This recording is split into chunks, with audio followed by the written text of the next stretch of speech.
Hello दोस्तों, स्वागत है आपका आपके अपने यूट्यूब चैनल एकांश एकेडमी ऑनलाइन प्लेटफॉर्म पर। जैसा कि मैं आपको इस चैनल के माध्यम से बताया था, मैं इतिहास के महत्वपूर्ण प्रश्नों की टॉपिक वाइज सीरीज आप लोगों के बीच में लेकर आऊँगा। मैंने पहले पाषाण काल पढ़ाया है 3 क्लास में। आज जो है सिंधु सभ्यता की दूसरी क्लास है। आइए देखते हैं हमारा पहला प्रश्न क्या है। पहला प्रश्न हमारा, हड़प्पा का टीला सबसे पहले किसने देखा था? दोस्तों, हड़प्पा सभ्यता, हड़प्पा स्थान जो पाकिस्तान में स्थित है, उसमें जो है हड़प्पा में एक टीला है, उसको सबसे पहले इसके टीले को किसने देखा था? दयाराम साहनी, चार्ल्स मैसन, जॉन मार्शल, एमएस वस। दोस्तों, इस प्रश्न का उत्तर सही है हमारा चार्ल्स मेसन। चार्ल्स मेसन ने ही पहली बार हड़प्पा के टीले को देखा था, लेकिन 1921 ईस्वी में जॉन मार्शल की अध्यक्षता में दयाराम साहनी ने हड़प्पा का सबसे पहला बार उत्खनन किया था। हमारा अगला प्रश्न देखते हैं। अगला प्रश्न, सिंधु सभ्यता का सबसे उपयुक्त नाम क्या माना जाता है? सिंधु सभ्यता का सबसे उपयुक्त नाम क्या माना जाता है? सिंधु घाटी सभ्यता, हड़प्पा सभ्यता, सरस्वती सभ्यता, कांस्ययुगीन सभ्यता। दोस्तों, चारों नाम जो सही है वह सिंधु घाटी सभ्यता का ही नाम है, लेकिन सबसे उपयुक्त नाम कौन सा है? दोस्तों, सबसे उपयुक्त नाम है हमारा हड़प्पा सभ्यता, क्योंकि जो पुरातत्व विभाग का एक नियम होता है, जिस स्थल की सबसे पहली बार खुदाई होती है उसी स्थल के नाम पर उस सभ्यता का नाम रख दिया जाता है। इसलिए इस प्रश्न का उत्तर हमारा सही है, हड़प्पा सभ्यता। जो है सिंधु घाटी सभ्यता इसलिए कहा जाता है कि सबसे पहले जो है सिंधु नदी के किनारे इसके स्थल खोजे गए। हड़प्पा सभ्यता आपको मैंने बताया, सबसे पहले हड़प्पा सभ्यता, हड़प्पा जो है स्थल खोजा गया था 1921 में दयाराम साहनी द्वारा। और सरस्वती सभ्यता, सरस्वती सभ्यता के किनारे ही बहुत सारे स्थल जो है विकसित हुए हैं, इसीलिए सरस्वती सभ्यता। जो है कांस्ययुगीन सभ्यता इसलिए कहा जाता है क्योंकि सर्वप्रथम कांसे का प्रयोग हमें सिंधु घाटी सभ्यता में ही देखने को मिलता है। हमारा अगला प्रश्न आइए देखते हैं। अगला प्रश्न हमारा, सिंधु घाटी सभ्यता का पत्तन नगर या बंदरगाह कौन था? कालीबंगा, लोथल, मोहनजोदड़ो, रोपण। दोस्तों, जैसा कि मैंने पिछले वीडियो में बताया था, बंदरगाह लोथल जो है एक बंदरगाह था। यहां से हमें विदेशों में व्यापार देखने को मिलता है।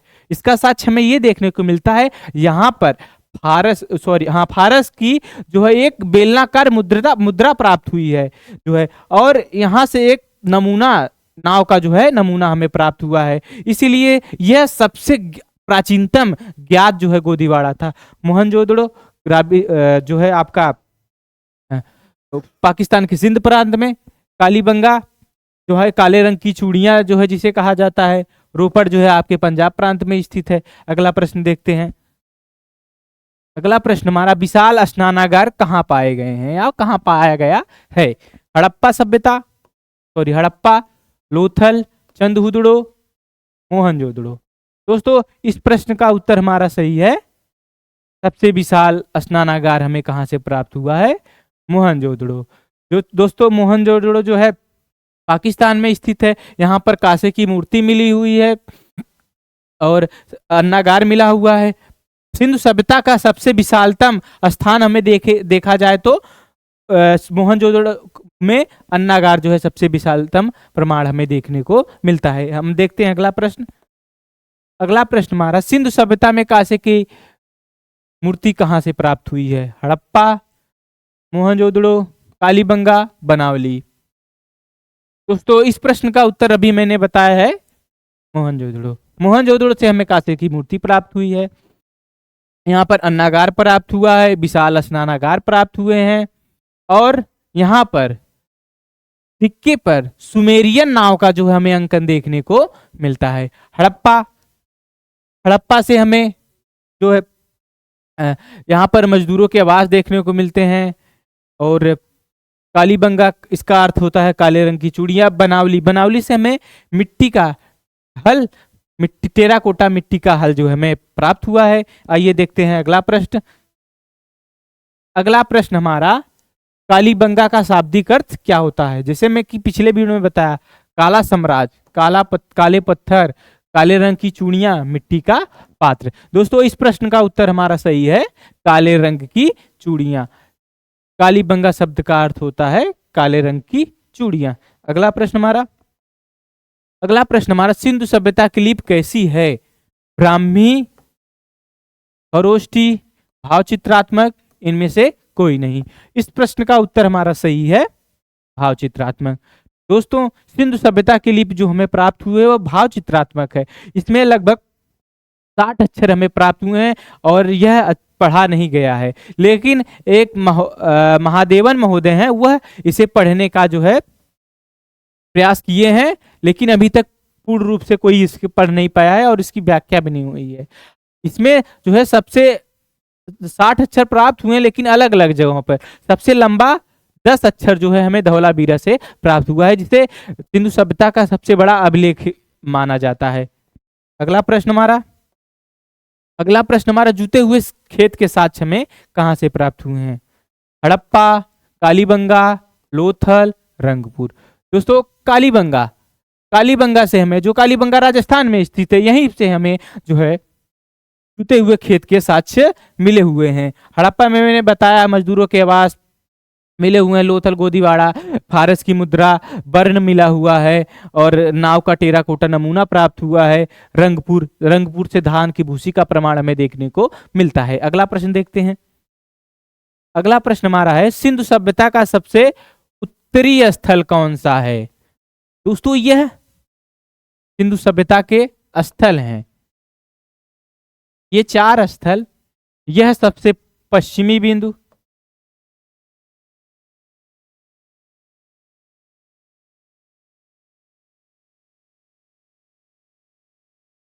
यह दास्क नदी के तट पर है।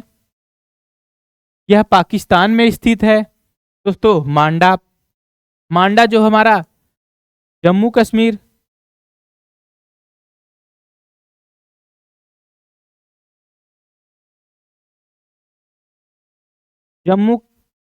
जम्मू में चेनाब नदी के तट पर।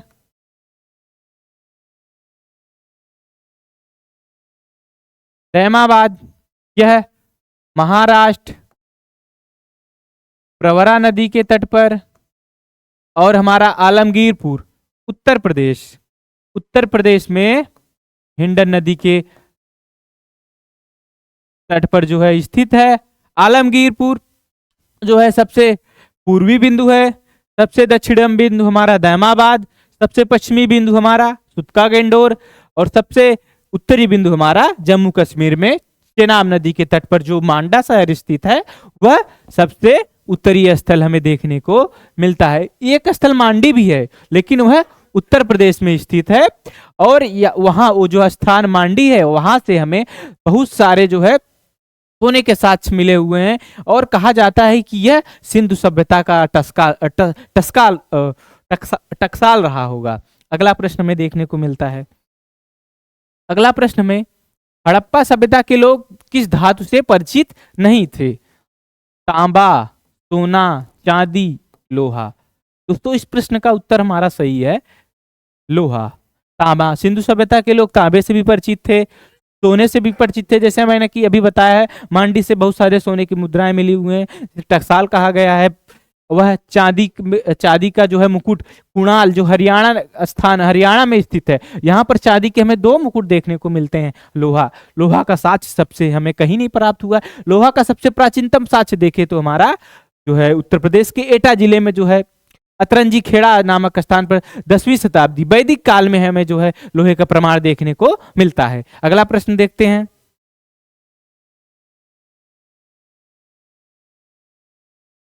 अगला प्रश्न हमारा, मनके बनाने का कारखाना कहां से मिला हुआ है? लोथल, चंदुदड़ो, हड़प्पा, बनावली, सुरकोटदा, धौलावीरा, कालीबंगा।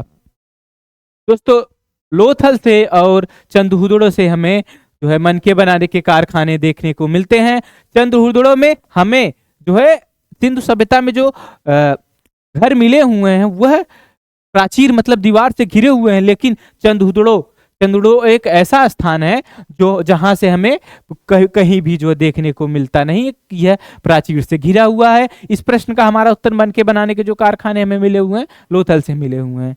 अगला प्रश्न हमारा धौलावीरा किस राज्य में स्थित है? राजस्थान, हरियाणा, पंजाब, गुजरात। दोस्तों धौलावीरा हमें गुजरात के कच्छ के रण में, कच्छ की खाड़ी है वहां पर हमें धौलावीरा स्थान देखने को मिलता है। और आजादी के बाद सबसे ज्यादा सिंधु सभ्यता के स्थल खोजे गए तो कहाँ खोजे गए? गुजरात में सबसे ज्यादा स्थल हमें दिखाई पड़ते हैं। तुर्कुर्दा, लोथल, धौलावीरा, बहुत सारे स्थान है जो हमें देखने को मिलते हैं। सिंधु घाटी सभ्यता की मुख्य फसल क्या थी? चावल, मक्का, गेहूं, जौ, दालें और बाजरा, इनमें से कोई नहीं। दोस्तों इस प्रश्न का उत्तर हमारा सही है, गेहूं और जौ। सिंधु सभ्यता की मुख्य फसल गेहूं और जौ है। लेकिन हमें चावल के भी साक्ष्य देखने को मिलते हैं। लोथल से हमें चावल के साक्ष्य मिलते हैं। कालीबंगा में 2 जले हुए चावल के साक्ष्य हमें प्राप्त हुए हैं। और चावल का साक्ष्य रंगपुर में हमें धान की भूसी का प्रमाण मिला हुआ है। अगला प्रश्न देखते हैं। अगला प्रश्न हमारा किस स्थल से घोड़े की हड्डियां के साक्ष्य मिले हुए हैं? लोथल, कालीबंगा, रोपण, तुर्कुटदा। लोथल गुजरात में स्थित है। यहाँ से प्राचीनतम अभी बताया है, प्राचीनतम ज्ञात गोदीवाड़ा है जो है। यहाँ पर नाव का जो है मृण नाव का मिला है, मिट्टी के नाव के साथ मिला हुआ है जो है। फारस की मुद्राएं मिली हुई हैं। कालीबंगा काले रंग की चूड़ियां अभी बताया, काले रंग से 2 चावल के साथ में, जले हुए चावल के साथ मिले हुए हैं। रोपड़ पंजाब में स्थित है। और इस प्रश्न का उत्तर हमारा सही है सुरकुटदा। सुरकुटदा से हमें इकलौता सिंधु सभ्यता का स्थान है जहां हमें घोड़े के साक्ष्य देखने को मिलता है। यह गुजरात प्रांत में स्थित है। अगला प्रश्न हड़प्पा सभ्यता की खोज किस वर्ष की? जैसा कि मैंने पहले वीडियो में बताया, हड़प्पा सभ्यता की खोज 1921 में जो है जॉन मार्शल की अध्यक्षता में दयाराम साहनी महोदय ने किया था। और 1922 में जो है आर.डी. बनर्जी ने जो है मोहनजोदड़ो की खोज की थी। अगला प्रश्न देखो, यह स्वतंत्रता के बाद भारत में हड़प्पा के सर्वाधिक स्थल कहाँ खोजे गए? पंजाब, राजस्थान, उत्तर प्रदेश, गुजरात। गुजरात में हमें सबसे ज्यादा स्थान हमें जो है आजादी के बाद हमें खोजे गए हैं खुदाई के बाद। अगला प्रश्न हमारा सिंधु का नखली स्थान या मृतकों का टीला किसे कहा गया है? हड़प्पा, कालीबंगा, मोहनजोदड़ो, चंद्रदुड़ो। जो है मोहनजोदड़ो यह सिंधी भाषा का शब्द है, सिंधी, और इसका अर्थ होता है मृतकों का टीला। अगला प्रश्न देखते हैं। अगला प्रश्न हमारा सिंधु सभ्यता के लोग किसकी पूजा करते थे? इंद्र, वरुण, पशुपति, विष्णु। दोस्तों यहाँ पर आपको देखने को मिलता है यहाँ 3 वैदिक देवता हैं और एक जो है पशुपति की जो शिव हैं, पशुपति शिव। यह साक्ष्य में हड़प्पा से एक मुद्रा पे मिला हुआ है और यह प्रश्न का उत्तर सही है हमारा सी। इंद्र जो है यह वैदिक कालीन देवता थे। वैदिक काल ऋग्वेद में इनके लिए 250 मंत्रों का उच्चारण हमें देखने को मिलता है। वरुण जो है वर्षा के देवता थे, भी वैदिक कालीन देवता थे। विष्णु का साक्ष्य हमें देखने को मिलता है, लेकिन विष्णु का सबसे ज्यादा जो है पूजन हमें गुप्त काल में देखने को मिलता है। यहीं पर जो है मूर्ति काल का ही स्टार्ट हुआ था। अगला प्रश्न हमारा हड़प्पा सभ्यता के नगरों का विन्यास की पद्धति क्या थी? गोलाकार, त्रिभुजाकार, ग्रिड पद्धति, इनमें से कोई नहीं। दोस्तों यहाँ के नगर विन्यास की पद्धति थी हमारा ग्रिड पद्धति। ग्रिड पद्धति हमें मकान देखने को मिलते हैं और जो है हड़प्पा सभ्यता में हमें अच्छी सड़कें देखने को मिलती है। मुख्य सड़क जो है लगभग 9 कुछ माना जाता है 10 मीटर जो है चौड़ी थी और जो छोटी सड़कें जो है मुख्य सड़क से आके मिलती थी वह लगभग 6 मीटर चौड़ी थी। अगला प्रश्न देखते हैं। अगला प्रश्न हमारा सिंधु सभ्यता का विस्तार किस आकार में हुआ है? आयताकार, त्रिभुजाकार, वर्गाकार, वृत्ताकार। दोस्तों इस प्रश्न का उत्तर देखें तो हमारा त्रिभुजाकार, बी ऑप्शन हमारा सही है, त्रिभुजाकार। हमें हड़प्पा सभ्यता का सबसे पहली नगरीय सभ्यता हमारी थी, विश्व की सबसे पहली नगरीय सभ्यता हमारी थी। यहाँ पर अनेक साक्ष्य देखने को मिलते हैं और दोस्तों यह आज का हमारा 20वां प्रश्न है। अगले वीडियो में मैं फिर सिंधु सभ्यता के महत्वपूर्ण प्रश्न लेकर आऊंगा। धन्यवाद। जय हिंद, जय भारत।